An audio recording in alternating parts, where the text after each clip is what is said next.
पहले आत्मा भटकती थी, लेकिन अब आत्मा मर गई है और लोग भटकते हैं। एक बात सदा याद रखना दोस्त, सुख में सब मिलते हैं, लेकिन दुख में सिर्फ भगवान मिलते हैं। मुश्किलों को स्वीकार करना सीखें। जीवन है तो मुश्किलें आएंगी और जाएंगी, सिर्फ धैर्य होना चाहिए। वो परमात्मा बहुत बड़ा है जो इतना विशाल ब्रह्मांड संभाले है, वो आपकी छोटी छोटी मुश्किलों को भी संभाल लेगा। आप अभी हैं और स्वस्थ हैं, ये उसी की तो कृपा है। हम नहीं भी हो सकते थे, लेकिन हैं, ये उसी की तो कृपा है। मुश्किल हालात बोझ की तरह होते हैं और बोझ वही उठा सकता है जिसके कंधे और पांव मजबूत हों। इसलिए अपने कंधे और पांव मजबूत कीजिए। कहने का अर्थ है कि अपने आप को आर्थिक और सामाजिक रूप से मजबूत बनाएं। फिर कितनी भी मुश्किलें आ जाए, सबको पार कर लेंगे, वो भी आसानी से। मोहन अपनी परेशानियों से जूझ रहा था। उसे लगता था कि एक अकेला वही संसार का सबसे दुखी व्यक्ति है। सिर्फ उसी के जीवन में तमाम मुसीबतें हैं। उसको भगवान से इस बात की बड़ी शिकायत रहती थी कि भगवान ने संसार के सारे दुख उसके हिस्से दे दिए और फिर सब कुछ भूल कर कानों में रुई लगाकर सो गए हैं। मोहन सोते जागते भगवान से प्रार्थना करता और फिर कभी भगवान को दोष देता तो कभी खुद को कोसता रहता। भगवान न तो विनती से सुन रहे थे और न उसके उलाहने। अब मोहन बेचारा करे भी तो क्या करे। एक मुसीबत खत्म होती नहीं कि दूसरी आ जाती। एक दिन उसने सोने से पहले प्रार्थना की, प्रभु मैं आपके सामने कहता कहता थक गया, अब और मिन्नतों की इच्छा नहीं है। एक अंतिम बार कह रहा हूं, कृपा करके मेरी प्रार्थना सुन लीजिए। अगर आपको मेरे दुख नहीं मिटाने हैं तो कम से कम इतना तो कर सकते हैं कि किसी ऐसे व्यक्ति के दुखों से मेरा दुख बदल दीजिए जिसके जीवन में मुझसे कम दुख हो। हमेशा के लिए नहीं तो कम से कुछ महीनों के लिए ही सही, थोड़े दिन के लिए मुझे भी कुछ राहत मिल जाए। अब भगवान ने मोहन की आखिरी इच्छा सुन ही ली और उसे उस रात सपने में भगवान दिखे। भगवान बोले, बालक मैं तुम्हारी प्रार्थना रोज सुनता था, पर मैं उनके ऊपर ध्यान ज्यादा दे रहा था जो तुमसे भी ज्यादा तकलीफ में है।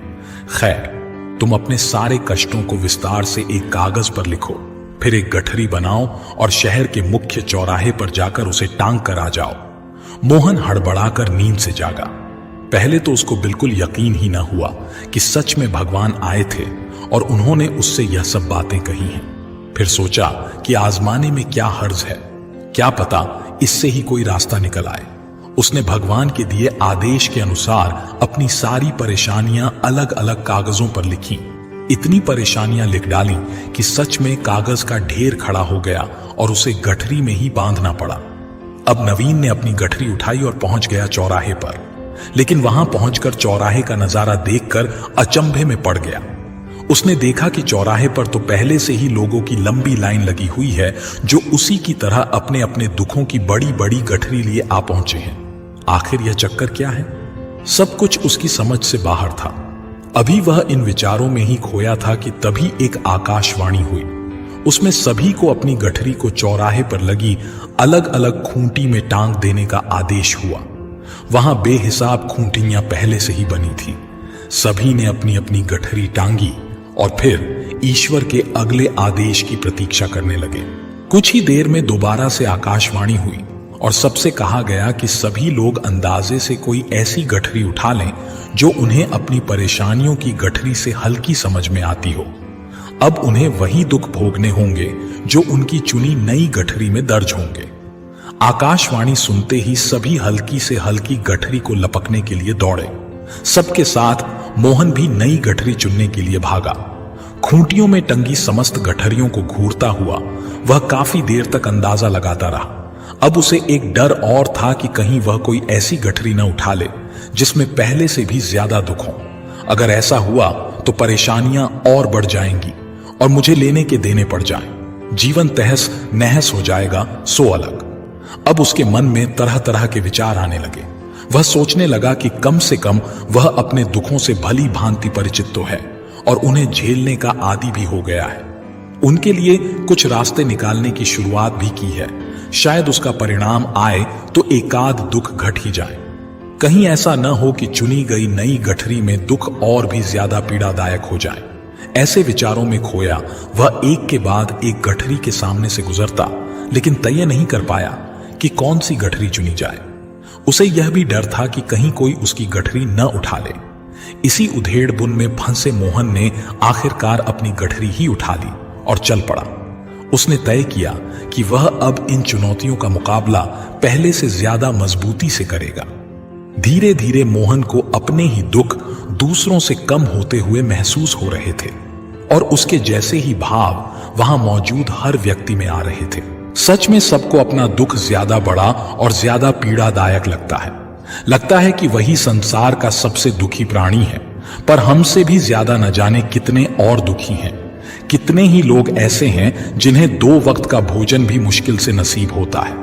कभी किसी की शानदार कोठी के आगे से गुजरते हुए यदि यह ख्याल बार बार आए कि जब किस्मत बंट रही थी तो वह इस आदमी से पीछे क्यों रहा, अगर आगे रहता तो उसे भी ऐसा सुख और ऐश्वर्य मिल जाता। जिन लोगों के पास साहस और हौसला है वह आत्मविश्वास की नाव पर सवार होकर आसानी से जीवन की कठिनाइयों से सफलता प्राप्त कर लेते हैं। जरा ऐसे लोगों के बारे में सोचिए जो जीवन मृत्यु के बीच झूल रहे हैं। कम से कम आप किस्मत की लाइन में इनसे आगे तो थे, स्वस्थ हैं, अपने काम के लिए किसी पर निर्भर नहीं है, अपना काम खुद करने के काबिल है। हमारी आपकी क्या योग्यता है? इस सृष्टि में हमारा योगदान भी क्या है? बहुत तुच्छ। अपने विचार हमेशा सकारात्मक रखें। बस एक विचार अपने हृदय की अंतरतम गहराई तक ले जाए कि ये भी बीत जाएगा। जो होता है वो उसकी ही कृपा है और अंततः हमारे लिए वो अच्छा ही होगा। समस्या 2 प्रकार की होती है, एक वो जिसका कोई हल नहीं है, दूसरी जिनका हल है। जिसका हल है उसके लिए परेशान होने की कोई जरूरत नहीं है। दूसरे प्रकार की समस्या का हल है तो परेशान होने की जरूरत क्या है? हल खोजिए और मस्त रहिए। मुश्किल से मुश्किल हालातों का सामना आप डटकर कर सकते हैं। आप अपने अंदर विश्वास पैदा करें, सेल्फ बिलीफ बनाएं और किसी भी काम को अंजाम करें। इसके लिए आपको थोड़ी मेहनत करनी पड़ेगी और वह ऐसे कि भगवान का धन्यवाद देना होगा। अपने चेतन अवचेतन मन को शानदार ढंग से प्रयोग में लाना होगा। अगर आप दुखी हैं तो आपके पास दुख आएगा, अगर आप खुश हैं तो आपके पास खुशियां आएंगी, सुख आएगा। ये प्रकृति का आकर्षण का नियम है। जैसे हम होते हैं वैसी ही चीजें हम आकर्षित करते चले जाते हैं। उसके बाद आप भगवान की पूजा अर्चना अच्छी तरह से करें और आप देखेंगे कि आप दिन दुगनी रात चौगुनी उन्नति कर रहे हैं। हर रात के बाद सवेरा होता है तो लोग क्यों नहीं मानते कि अंधेरे के बाद उजाला भी होता है। यानी कि एक बुरे दिन के बाद एक अच्छा समय भी आपके इंतजार में बैठा ही होगा। परंतु अक्सर लोग यह समझ नहीं पाते और हमेशा ही उदासी के अंधकार में डूबे रहते हैं। बुरा दिन किसी विशेष व्यक्ति को चुनकर उसके पास नहीं आता। यह किसी के साथ भी हो सकता है, मेरे या आपके साथ भी। बुरा दिन वह नहीं जो एक बड़े स्तर पर आपकी जिंदगी बदल कर रख दे, बल्कि बुरा दिन वह भी है जो आपको धीरे धीरे उदास करता जाए। यदि किसी दिन आपको बार बार लगे कि कुछ गलत हो रहा है, सब कुछ आपके विरुद्ध चल रहा है और साथ ही आपको अपनी बुरी किस्मत का आभास हो रहा है, तो सबसे पहले तो ऐसा सोचना बंद कर दें। बुरा समय किसी का भी आ सकता है, इसमें कोई नई बात नहीं है। ऐसे में आप यह सोचकर संतुष्ट हो जाएं कि अकेले आप नहीं हैं जिसके साथ ऐसा हुआ, और अपने दिल को तसल्ली देते हुए आगे बढ़ जाएं और कहें आज का दिन बुरा था तो क्या हुआ, कल फिर अच्छा होगा। जब आपके जीवन में दुख आता है तो आप उस दुख से बचने के लिए कड़ी मेहनत करते हैं, उस दुख से बचने के लिए संघर्ष करते हैं ताकि आप उस दुख से बाहर निकल सके। दुख से बाहर निकलने की छटपटाहट में आपके अंदर जोश और जुनून पैदा होता है और जुनून आपको लगातार मेहनत करने की ताकत देता है। लगातार मेहनत करने से आपके अंदर आत्मविश्वास पैदा होता है और आत्मविश्वास आपको सफलता के शिखर पर लेकर जाता है। आप इतिहास के पन्नों को खोलकर देख लीजिए, जिसने अपने जीवन में जितना ज्यादा दुख सहा है वह उतना ही ज्यादा सफल हुआ है। यानी जितना बड़ा दुख उतनी बड़ी सफलता। इस तरह दुख से आपको जीवन में आगे बढ़ने के लिए प्रेरणा मिलती है। अतः आप दुख में घबराने के बजाय दुख का मुस्कुराकर स्वागत करें, क्योंकि आपके जीवन में दुख का होना जरूरी है। तूफान को जीतने वाले बारिश से नहीं डरा करते हैं और जिन्हें बारिश से डर लगता है वो तूफान का आनंद ही नहीं ले सकते हैं। इसलिए आत्मा का पहला गुण निर्भय है, जिसमें निर्भयता ही नहीं वो मरी हुई आत्मा है। परेशानियों से हमें अंत तक इसलिए लड़ना चाहिए क्योंकि वो परेशानी, वो दिक्कत फिर वापस लौटकर जिंदगी में आगे चलकर सामने ना आए। अगर ऐसा होता है कि वो वापस जिंदगी में लौट कर आए तो आप उसे एक बड़े रूप में देखेंगे। अगर वो परेशानी साल भर पहले छोटी होगी तो आपको पता होगा कि आगे चलकर साल भर बाद दुगनी बड़ी होकर आएगी। तो फिर उसका सामना करने के लिए हमें दुगनी ताकत की जरूरत होगी। और लड़ते लड़ते बीच में फिर अगर हम थक जाते हैं तो हम वही हार मान जाते हैं और उसे वहीं छोड़ देते हैं। तो ऐसा कभी भी ना हो, किसी भी काम को, किसी भी चीज को अधूरा ना छोड़े। आइए देखते हैं ऐसा हमें क्यों करना चाहिए। जैसे किसी भी चीज को ले लीजिए, जैसे कि कोई बीमारी ही ले लीजिए। अगर कोई बीमारी हमें हो और उसे हम अंत तक जड़ से खत्म नहीं करते हैं, उसे हल्का फुल्का या ऊपर से जब हमें ठीक लगने लगता है फिर उसे हम वहीं छोड़ देते हैं, तो वह कुछ समय, कुछ दिन, कुछ महीनों के लिए वह ठीक हो जाती है और हम समझते हैं हमेशा के लिए वह बीमारी हमसे दूर हो गई है। मगर ऐसा नहीं होता है। वह अंदर ही अंदर हमें खोखला करती रहती है और आगे चलकर हमारे जीवन के लिए एक हानिकारक बीमारी बन जाती है। और उस बीमारी से लड़ने के लिए हम हार चुके होते हैं। हमारे अंदर हिम्मत खत्म हो चुकी रहती है कि हम इस परेशानी से, हम इस बीमारी से कभी जीत नहीं सकते हैं। इसलिए हमें किसी भी परिस्थिति में हमें हार नहीं मानना चाहिए। कोई भी चीज हो, कैसी भी परिस्थिति हो, हमेशा डटकर हिम्मत से उसका सामना करना चाहिए। जब कभी ऐसा लगे कि अब हमसे यह काम नहीं हो पाएगा, इस परिस्थिति से हम जीत नहीं पाएंगे, तो आप खुद को हिम्मत देने के लिए या खुद की हिम्मत बढ़ाने के लिए आप अपने बारे में ना सोचकर उनके बारे में सोचिए जो आपसे जुड़े हैं। माता पिता, भाई बहन या कोई अन्य जो कोई भी हो, तो फिर आप में एक दुगनी ताकत या हिम्मत आएगी और आप उस काम को, उस परेशानी को जड़ से उखाड़ फेंक देंगे। फिर दोबारा जिंदगी में वह लौट कर नहीं आएगा।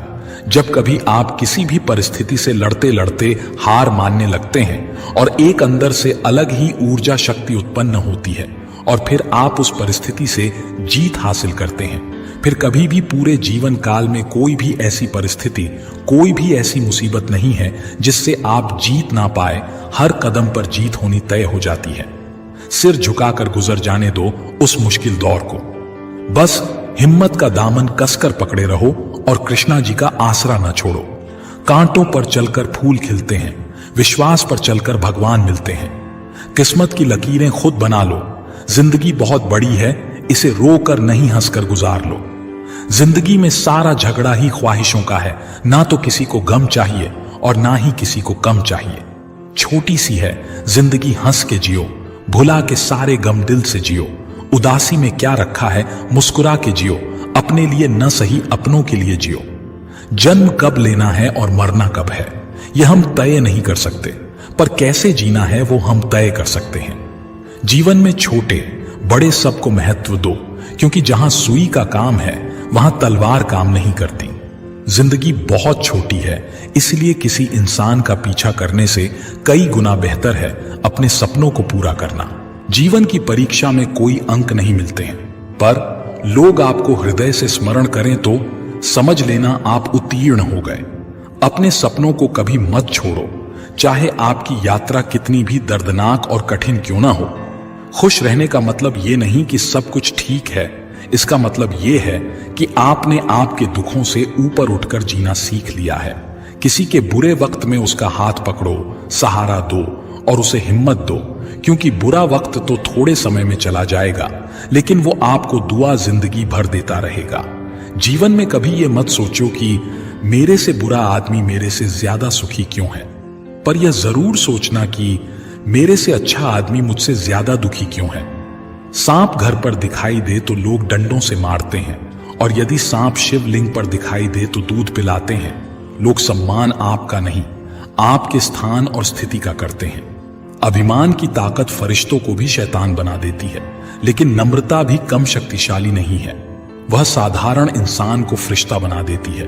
प्रभु, सुख देना तो बस इतना देना कि जिससे अहंकार ना आए, और दुख देना तो बस इतना कि जिससे आस्था ना खो जाए। सच बोलने से हमेशा दिल साफ रहता है, अच्छाई करने से हमेशा मन साफ रहता है, मेहनत करने से हमेशा दिमाग साफ रहता है।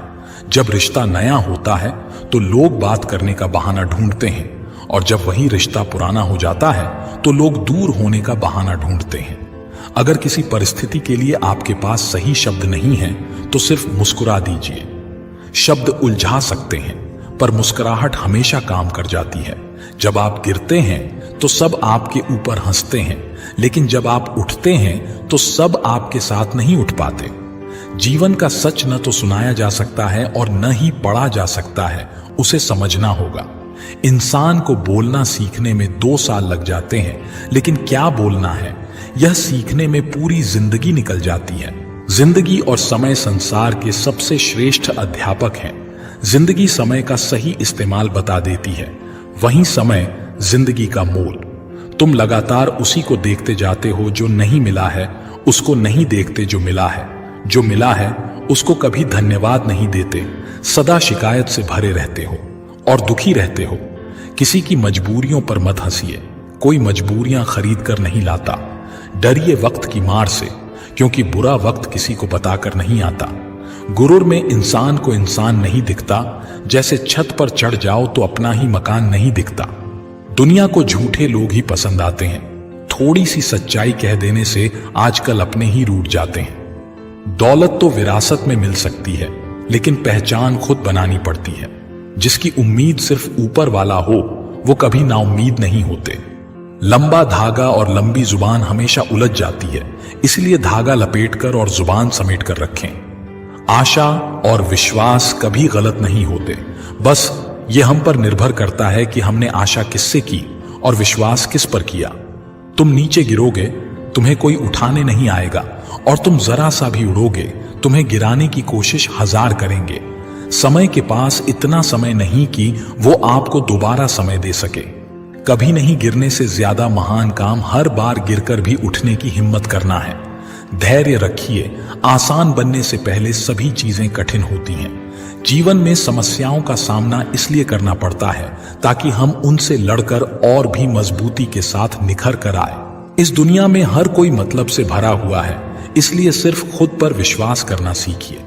भूल भी ठीक की तरफ ले जाने का मार्ग है, इसलिए भूल करने से डरना नहीं चाहिए, नहीं तो कोई आदमी ठीक तक कभी पहुंचता ही नहीं। भूल करने से जो डरता है वह भूल में ही रह जाता है।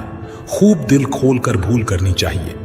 बस एक ही बात ध्यान रखनी चाहिए कि एक भूल दोबारा ना हो। आत्मज्ञान एक समझ है कि यही सब कुछ है, यही बिल्कुल सही है, बस यही है। आत्मज्ञान कोई उपलब्धि नहीं है, यह ये जानना है कि ना कुछ पाना है और ना कहीं जाना है। दुख पर ध्यान दोगे तो हमेशा दुखी रहोगे, सुख पर ध्यान देना शुरू करो। तुम जिस पर ध्यान देते हो वह चीज सक्रिय हो जाती है। एक बात याद रखो कि जिंदगी तब खूबसूरत हो जाती है जब यह पता चलता है कि लोग आपसे मिलकर कितने खुश हैं। जिंदगी कितनी भी खूबसूरत क्यों ना हो, अपनों के बिना सूनी ही लगती है। सोच सकारात्मक हो तो जिंदगी अपने आप खूबसूरत हो जाती है। दुनिया इतनी मतलबी न होती तो जिंदगी बड़ी खूबसूरत होती। बस खुश रहना सीख लीजिए, जिंदगी अपने आप खूबसूरत हो जाएगी। अच्छे के साथ अच्छा बने, बुरे के साथ बुरा नहीं, क्योंकि हीरे को हीरे से तराशा तो जा सकता है, पर कीचड़ से कीचड़ साफ नहीं हो सकता। कुछ अलग करना है तो भीड़ से हटकर चलो। भीड़ साहस तो देती है, पर पहचान छीन लेती है।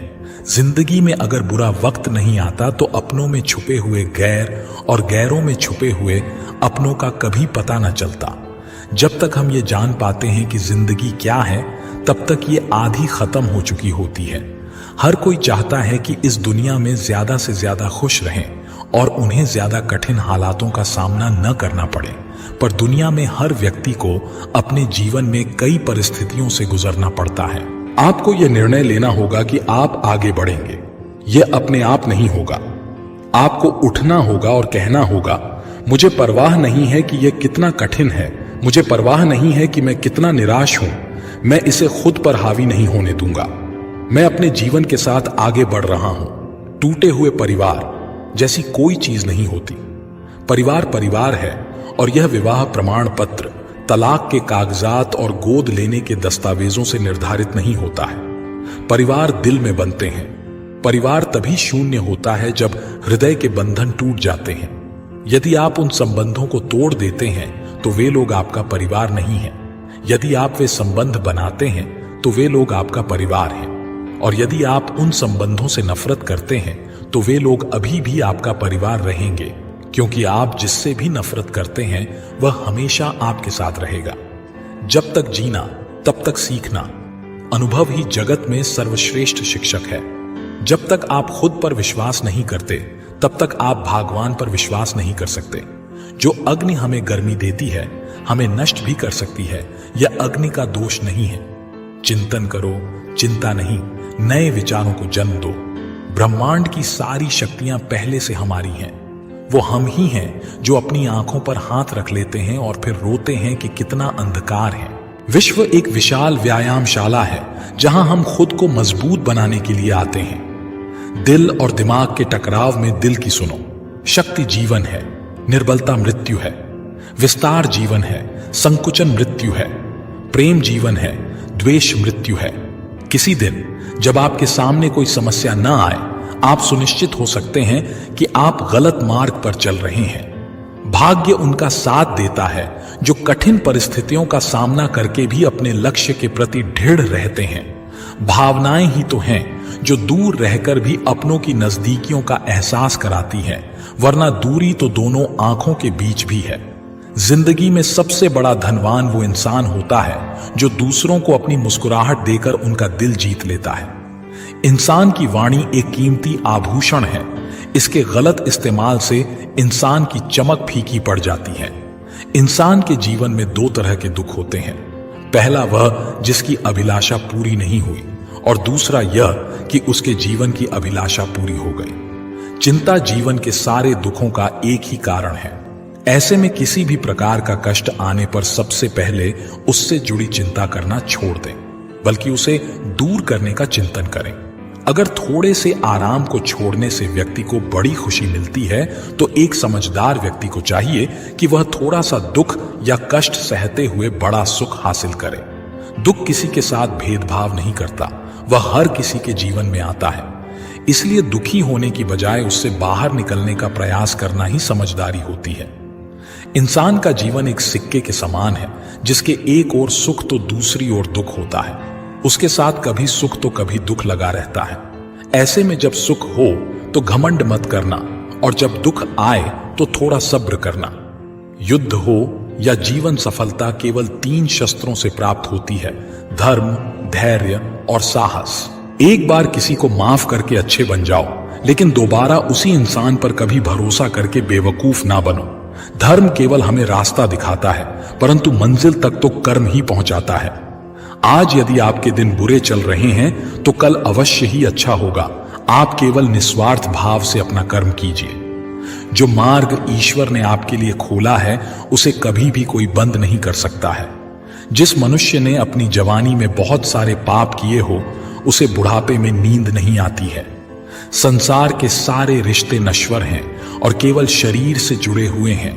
जैसे ही व्यक्ति की मृत्यु होती है और आत्मा शरीर को छोड़ देती है, आत्मा का शरीर से जुड़े रिश्तों से कोई नाता नहीं रहता। वर्तमान परिस्थितियों में जो तुम्हारा कर्तव्य है वही तुम्हारा सच्चा धर्म है। श्री कृष्ण कहते हैं, मैं किसी व्यक्ति के भाग्य का निर्माण नहीं करता और ना ही किसी को कर्म फल देता हूं। व्यक्ति या जीव के कर्म ही उसके भाग्य का निर्माण करते हैं। मनुष्य कर्म करने से कभी छुटकारा नहीं पा सकता, इसलिए हमें हमेशा कर्म करते रहना चाहिए, क्योंकि कर्म के बिना हमारे शरीर का निर्वाह नहीं हो सकता है। परिवर्तन होना ही इस संसार में स्थायी है, इसलिए मनुष्य को परिवर्तन से कभी नहीं घबराना चाहिए। भगवान श्री कृष्ण कहते हैं कि सत्संग अर्थात अच्छे लोगों का साथ ईश्वर की कृपा से मिलता है, परंतु कुसंगति में पड़ना मनुष्य के अपने ही हाथों में होता है।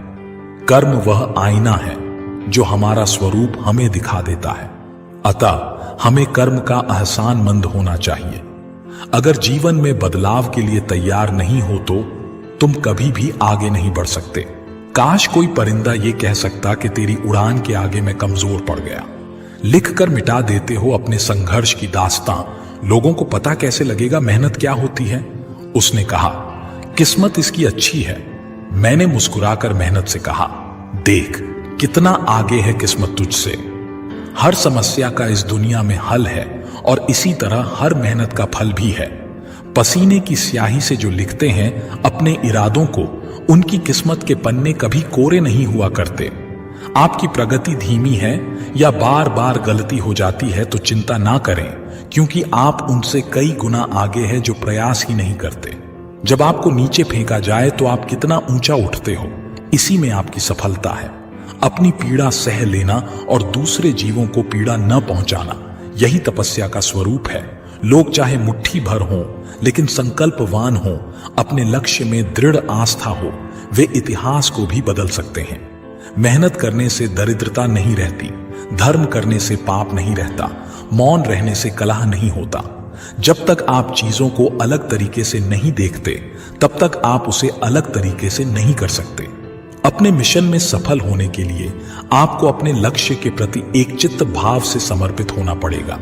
जो लोग गिरने से डरते हैं, वह कभी भी जीवन में उड़ान नहीं भर सकते। यदि आप बहाने बनाते हैं, मतलब सफल तो बनना चाहते हैं, लेकिन कार्य करने से जी चुराते हैं। सफलता और बहाने कभी एक साथ नहीं हो सकते। कोशिश हमें अंतिम क्षण तक करनी चाहिए। जीवन में सफलता मिले या ना मिले, परंतु तजुर्बा तो मिलेगा ही। भले ही आप इस दुनिया में अकेले आए हो, परंतु जाने के बाद दुनिया में अपने विचार और बुद्धि तो देकर जा सकते हैं। सफल बनने के लिए सबकी सुनने की आदत होनी चाहिए, परंतु करना वही चाहिए जो अपने मन को बेहतर लगे। अपने छोटे छोटे कामों में भी अपने दिल, दिमाग और आत्मा को लगा दीजिए, यही सफलता का रहस्य है। सफलता की खुशी मनाना अच्छा है, पर उससे जरूरी है अपनी असफलता से सीख लेना। जिन व्यक्तियों को जीवन में पढ़ने की आदत होती है, वह कभी भी अकेले नहीं हो सकते। 100 बार असफलता प्राप्त करने के बाद भी जो इंसान प्रयास करता रहता है, उसे सफलता अवश्य मिलती है। यदि मुझे एक पेड़ काटने के लिए 8 घंटे दिए जाएं, तो मैं 6 घंटे कुल्हाड़ी की धार तेज करने में बिताऊंगा। साहस का अर्थ यह नहीं होता कि आप डरते नहीं हैं। साहस का अर्थ यह होता है कि आप डर की वजह से रुकते नहीं हैं। जिसने कभी विपत्तियां नहीं देखी, उसे अपनी ताकत का कभी एहसास नहीं होगा। परेशानियां हमारी कमजोरियां साबित नहीं करती, बल्कि यह बताती हैं कि हमें और कोशिश करने की जरूरत है। सब कुछ खोने के बाद भी अगर आप में हौसला है, तो समझ लीजिए आपने कुछ नहीं खोया है। लड़ना सीखो, दूसरों से नहीं, अपने मन से। आए हुए दुख से, विपत्ति से हारना मत सीखो। जब समय विपरीत हो, तब शांत रहना ही सही होता है। अशांति तभी आती है जब सब कुछ आपकी इच्छानुसार नहीं होता है, अथवा कुछ भी आपके हिसाब से नहीं होता है। शांत रहने के लिए आपको बहुत कुछ छोड़ना होगा।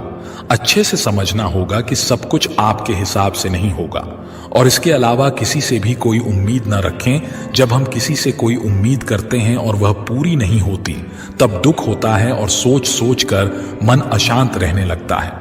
और जब मन अशांत रहता है तो कुछ भी अच्छा नहीं लगता और व्यक्ति शक्तिहीन सा महसूस करने लगता है। इसके अलावा इस बात से बहुत दूर रहें कि कोई क्या कर रहा है, क्यों कर रहा है, कैसे कर रहा है। कोई भी व्यक्ति जितना बता दे उतना ही सुन लें, उसके आगे कुरेदने की आवश्यकता नहीं है।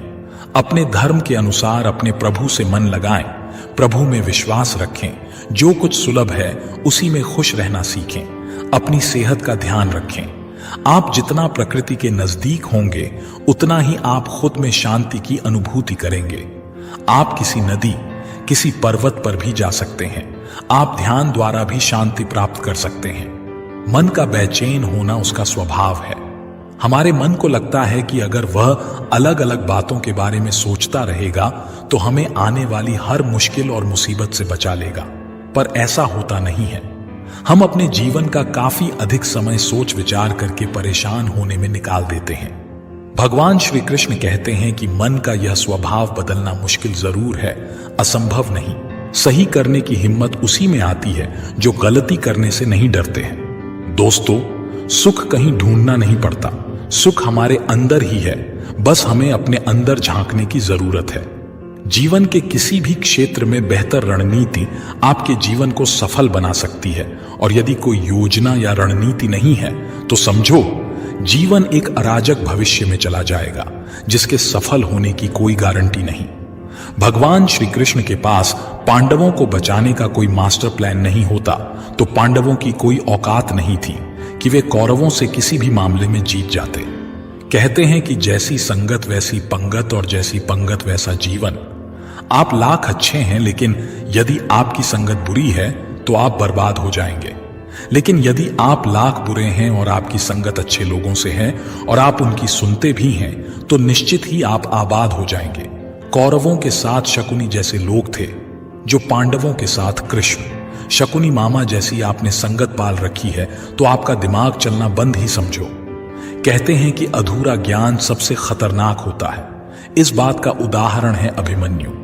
अभिमन्यु बहुत ही वीर और बहादुर योद्धा था, लेकिन उसकी मृत्यु जिस परिस्थिति में हुई उसके बारे में सभी जानते हैं। मुसीबत के समय यह अधूरा ज्ञान किसी भी काम का नहीं रहता है। आप अपने ज्ञान में पारंगत बने, किसी एक विषय में तो दक्षता हासिल होना ही चाहिए। दोस्त और दुश्मन की पहचान करना सीखें। महाभारत में ऐसे कई मित्र थे जिन्होंने अपनी ही सेना के साथ विश्वासघात किया। ऐसे भी कई लोग थे जो ऐन वक्त पर पाला बदलकर कौरवों या पांडवों के साथ चले गए। शल्य और युयुत्सु इसके उदाहरण हैं। इसीलिए कहते हैं कि कई बार दोस्त के भेष में दुश्मन हमारे साथ आ जाते हैं और हमसे कई तरह के राज्य लेते रहते हैं। कुछ ऐसे भी दोस्त होते हैं जो दोनों तरफ होते हैं, जैसे कौरवों का साथ दे रहे भीष्म, द्रोण और विदुर ने अंततः युद्ध में पांडवों का ही साथ दिया। हथियार से ज्यादा घातक बोल वचन।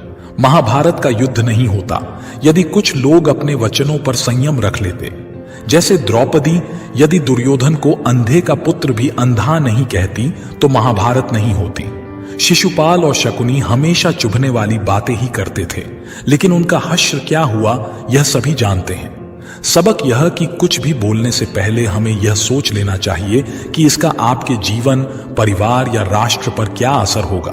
जुए सट्टे से दूर रहो। शकुनी ने पांडवों को फंसाने के लिए जुए का आयोजन किया था, जिसके चलते पांडवों ने अपना सब कुछ दांव पर लगा दिया था। अंत में उन्होंने द्रौपदी को भी दांव पर लगा दिया था। ये बात सभी जानते हैं कि फिर क्या हुआ।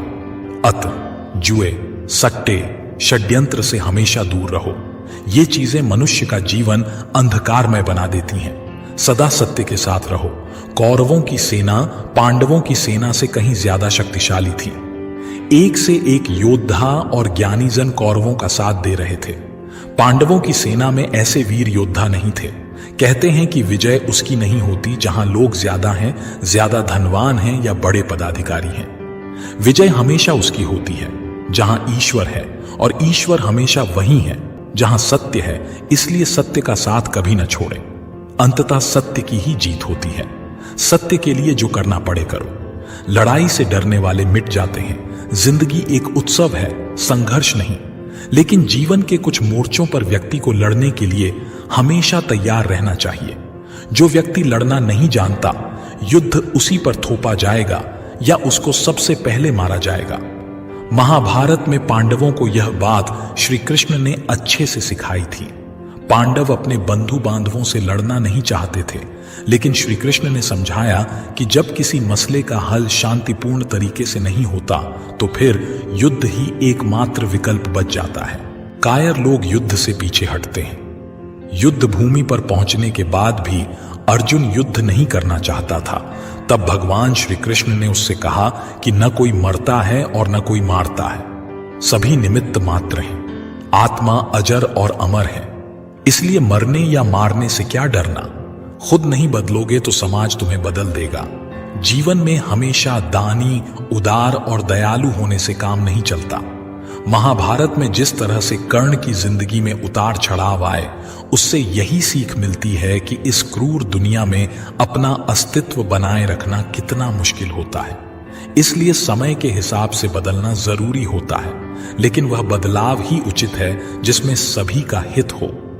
कर्ण ने खुद को बदलकर अपने जीवन के लक्ष्य तो हासिल कर लिया, लेकिन वे फिर भी महान नहीं बन सके, क्योंकि उन्होंने अपनी शिक्षा का उपयोग समाज से बदला लेने की भावना से किया। बदले की भावना से किया गया कोई भी कार्य आपके समाज का हित नहीं कर सकता। शिक्षा का सदुपयोग जरूरी। समाज ने एक महान योद्धा कर्ण को तिरस्कृत किया था, जो समाज को बहुत कुछ दे सकता था, लेकिन समाज ने उसकी कद्र नहीं की, क्योंकि उसमें समाज को मिटाने की भावना थी।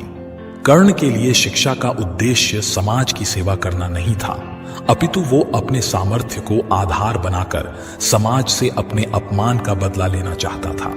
समाज और कर्ण दोनों को ही अपने अपने द्वारा किए गए अपराध के लिए दंड मिला है और आज भी मिल रहा है। कर्ण यदि यह समझता कि समाज व्यक्तियों का एक जोड़ मात्र है जिसे हम लोगों ने ही बनाया है, तो संभवतः वह समाज को बदलने का प्रयास करता, न कि समाज के प्रति घृणा करता। अच्छे दोस्तों की कद्र करो। ईमानदार और बिना शर्त समर्थन देने वाले दोस्त भी आपका जीवन बदल सकते हैं। पांडवों के पास भगवान श्री कृष्ण थे, तो कौरवों के पास महान योद्धा कर्ण थे। इन दोनों ने ही दोनों पक्षों को बिना शर्त अपना पूरा साथ और सहयोग दिया था। यदि कर्ण को छल से नहीं मारा जाता तो कौरवों की जीत तय थी। पांडवों ने हमेशा श्री कृष्ण की बातों को ध्यान से सुना और उस पर अमल भी किया, लेकिन दुर्योधन ने कर्ण को सिर्फ एक योद्धा समझकर उसका पांडवों की सेना के खिलाफ इस्तेमाल किया। यदि दुर्योधन कर्ण की बात मानकर कर्ण को घटोत्कच को मारने के लिए दबाव नहीं डालता, तो इंद्र द्वारा दिया गया जो अमोघ अस्त्र कर्ण के पास था, उससे अर्जुन मारा जाता। भावुकता कमजोरी है। धृतराष्ट्र अपने पुत्रों को लेकर जरूरत से ज्यादा ही भावुक और आसक्त थे। यही कारण रहा कि उनका एक भी पुत्र उनके वश में नहीं रहा। वे पुत्र मोह में भी अंधे थे। इसी तरह महाभारत में हमें ऐसे कुछ पात्र मिलते हैं जो अपनी भावुकता के कारण मूर्ख ही सिद्ध होते हैं। जरूरत से ज्यादा भावुकता कई बार इंसान को कमजोर बना देती है और वो सही गलत का फर्क नहीं पहचान पाता। कुछ ऐसा ही हुआ महाभारत में धृतराष्ट्र के साथ, जो अपने पुत्र मोह में आकर सही गलत का फर्क भूल गए। शिक्षा और योग्यता के लिए जुनूनी बनो। व्यक्ति के जीवन में उसके द्वारा हासिल शिक्षा और उसकी कार्य योग्यता ही काम आती है। दोनों के प्रति एकलव्य जैसा जुनून होना चाहिए, तभी वह हासिल होती है। अगर आप अपने काम के प्रति जुनूनी हैं, तो कोई भी बाधा आपका रास्ता नहीं रोक सकती। कर्मवान बनो। इंसान की जिंदगी जन्म और मौत के बीच की कड़ी भर है। यह जिंदगी बहुत छोटी है। कब दिन गुजर जाएंगे आपको पता भी नहीं चलेगा, इसलिए प्रत्येक दिन का भरपूर उपयोग करना चाहिए। कुछ ऐसे भी कर्म करना चाहिए जो आपके अगले जीवन की तैयारी के हों। ज्यादा से ज्यादा कार्य करो। घर और कार्यालय के अलावा भी ऐसे कार्य करो जिससे आपकी संतानें आपको याद रखें। गीता यही संदेश देती है कि हर पर ऐसा कार्य कर जो तेरे जीवन को सुंदर बनाए। अहंकार और घमंड होता है पतन का कारण। अपनी अच्छी स्थिति, बैंक बैलेंस, संपदा, सुंदर रूप और विद्वता का कभी अहंकार मत कीजिए। समय बड़ा बलवान है। धनी, ज्ञानी, शक्तिशाली पांडवों ने वनवास भोगा और अति सुंदर द्रौपदी भी उनके साथ वनों में भटकती रही।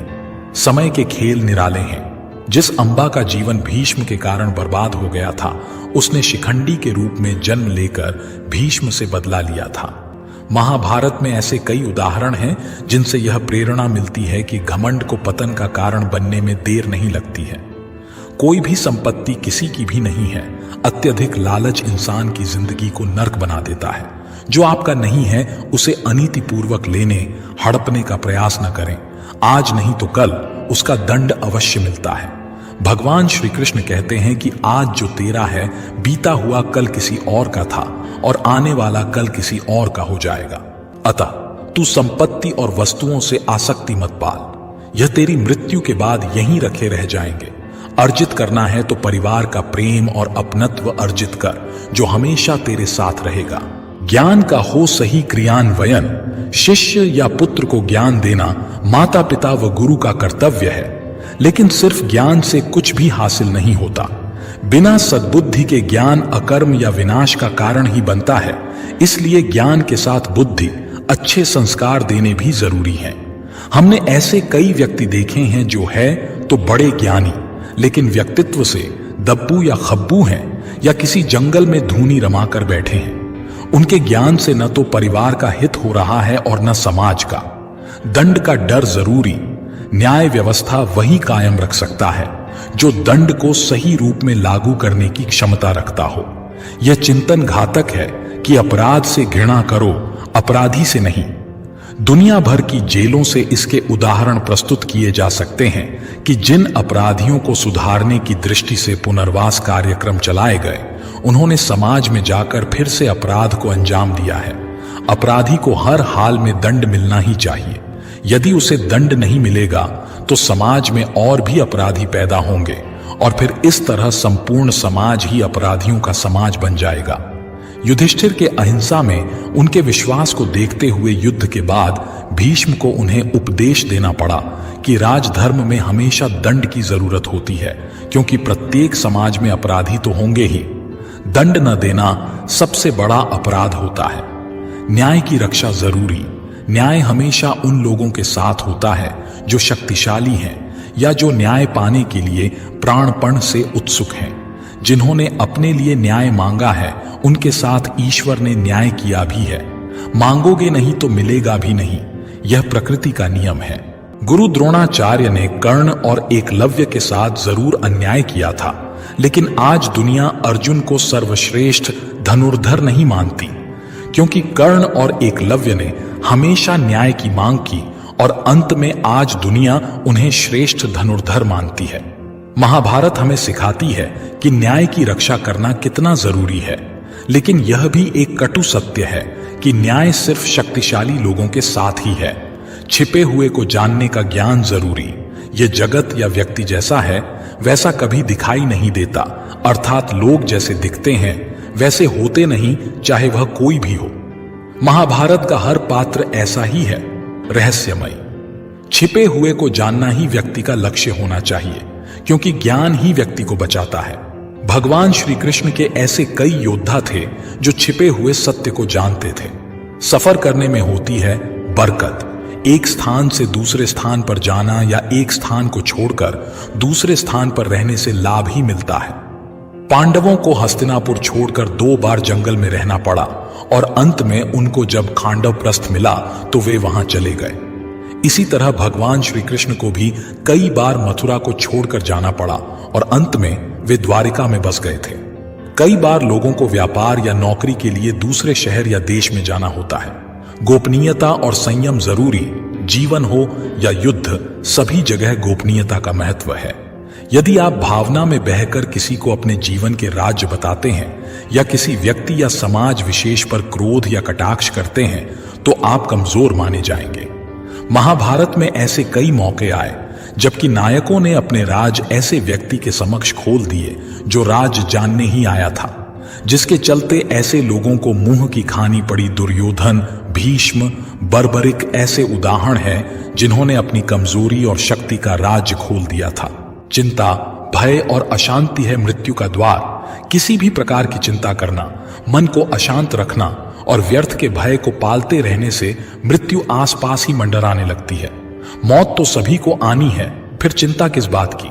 कोई पहले मरेगा और कोई बाद में। चिंता का मुख्य कारण मोह है। जेल खान, दावा खाना या पागल खाना वह व्यक्ति जाता है जिसने धर्म सम्मत या संयमित जीवन नहीं जिया, बहुत महत्वाकांक्षी है, या जिसने धन और शक्ति के आधार पर रिश्ते बना रखे हैं, या जिसे अपनी संपत्ति की सुरक्षा की चिंता है। महाभारत को पढ़ने से हमें यही शिक्षा मिलती है कि चिंता मुक्त जीवन सबसे बड़ी दौलत है। इंद्रिय संयम जरूरी। इंद्रियां कभी तृप्त नहीं होती। जो इंद्रियों के वश में है उसका पतन निश्चित है। बहुत से लोग आजकल किसी न किसी प्रकार की आदत या नशे के गुलाम हैं। ऐसे लोगों का धीरे धीरे क्षरण होता जाता है। इंद्रिय संयम आता है संकल्प से। महाभारत का हर पात्र संकल्प से बंधा हुआ है। शक्ति का संचय इंद्रियों को वश में करने से ही संभव हो पाता है। राजा या योद्धा को नहीं करना चाहिए परिणाम की चिंता। कहते हैं कि जो योद्ध या राज युद्ध के परिणाम की चिंता करता है वह अपने जीवन और राज्य को खतरे में डाल देता है। परिणाम की चिंता करने वाला कभी भी साहसपूर्वक न तो निर्णय ले पाता है और न ही युद्ध कर पाता है। जीवन के किसी पर मोड़ पर हमारे निर्णय ही हमारा भविष्य तय करते हैं। एक बार निर्णय ले लेने के बाद फिर बदलने का अर्थ यह है कि आपने अच्छे से सोचकर निर्णय नहीं लिया या आप में निर्णय लेने की क्षमता नहीं है।